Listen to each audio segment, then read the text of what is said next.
It said ओमकारम बिंदु संयुक्तम नित्यम ध्यायन्ति योगिनः कामदम मोक्षदम चैव ओमकाराय नमो नमः।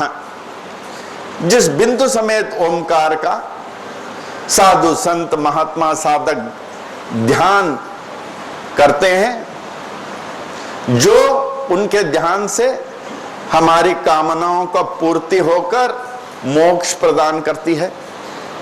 अब कामनाओं का पूर्ति होने का तात्पर्य ये नहीं कि चलो फ्लैट मिल गया, गाड़ी मिल गया, धंधा बढ़ गया, ये उड़ गया, ये कामनाओं को पूर्ति नहीं, इसको कामनाओं का बढ़ना कहते हैं।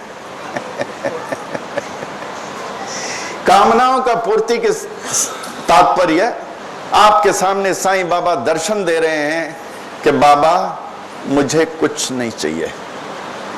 शिरडी के साईं बाबा के सम्मुख एक बार समाधि के 3 साल पहले 1915 में एक बड़े बाबा थे। बाबा उनको बहुत मानते थे, बहुत जास्ती मानते थे। पीर मोहम्मद यासीन, पीर मोहम्मद यासीन बहुत मानते थे। यहां तक जब उठ के जाते थे बाबा उनके साथ थोड़े दूर जाते थे, और बाबा उनको जो पैसा आता था उनको काफी देते थे। एक बार बाबा मस्जिद में जब बैठे थे एक दिन, काफी भक्तगण बाबा के साथ थे। बाबा 1836 ईस्वी में अवतीर्ण हुए। हम मानव के समान मानव तन से जन्मे नहीं। जिस प्रकार काशी के कबीरदास, संत कबीरदास, महाराष्ट्र के संत नामदेव मानव तन से जन्मे ने, वो अवतीर्ण हुए। कबीरदास, काशी के संत कबीरदास, ये गोनाई के पवित्र नदी के तट पर एक गरीब किसान को, जिसका नाम तमाल था, पड़े हुए मिले और हो गया कमाल, बन गए कबीर। बन गए कबीर। उसी तरह संत नामदेव पवित्र भीमरती नदी के तट पर एक ग्रामीण व्यक्ति को अकेले जा रहा था। वो देखा भीमरती के पवित्र तट पर मिले, जिसका नाम गोनाई था। उसने देखा ये बालक यहां, आश्चर्य में पड़ गया। कोई आगे पीछे नहीं, बालक बड़ा दिव्य लग रहा था। उसको उठा लिया। उठे तो ऐसे उठे, बन गए नामदेव, संत नामदेव। ऐसे शिरडी के साईं बाबा 171 साल पहले गुरुवार 11 मार्च 1836 ईस्वी में जफ्फा गेट, जहां मैं गया हूं कि उनके धरती के पावन वो रज तो मत्थे में लगा लूं, कहा जफ्फा गेट जेरूसलम, वहां पहुंचे। ऐसा कोई स्मारक नहीं देखा वहां नहीं। फिर समझ गए सारा विश्व बाबा का स्मारक है, सारी धरती उनका है। मट्टी लेके माथे में लगा लिया, हे साईं यहां आप अवतीर्ण हुए हैं जग का कल्याण करने के लिए। और बाबा शिरडी आए 16 साल की अवस्था में नहीं, 18 साल की अवस्था में। 1854 ईस्वी में जब 18 साल के लगते थे, फिर उसके बाद अज्ञातवास में जाकर 18 साल की आयु, 18 साल के बाद पुनः 1872 में आए, फिर स्थायी रूप से रहने लगे।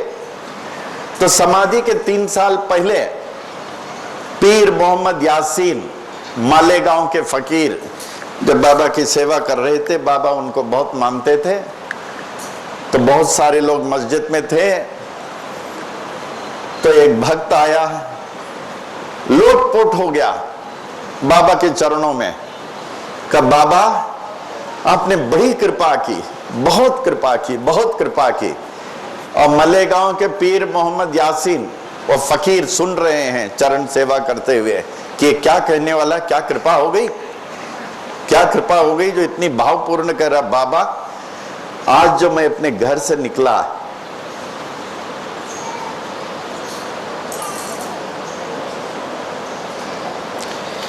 ओम साई राम।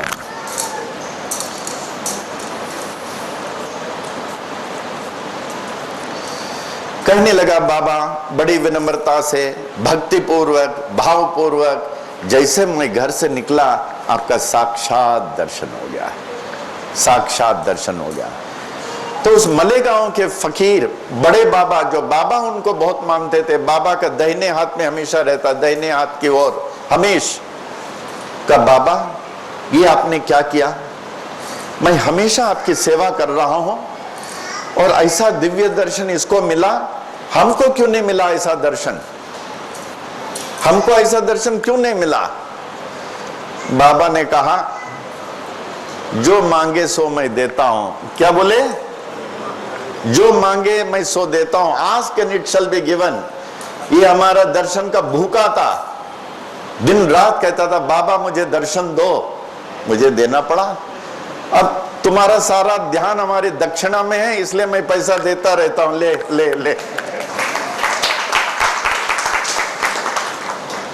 अरे बाबा से बाबा को मांगो, बाबा के भक्त बनो, विश्व के सम्राट बन जाओगे, सम्राट बन जाओगे। तो यहां महागायत्री मंत्र पे था, तो कामनाओं का पूरी होना। ओमकारम बिंदु संयुक्तम नित्यम ध्यायन्ति योगिनः कामदम मोक्षदम चैव। ओमकार के ध्यान से मोक्ष प्राप्त होता है।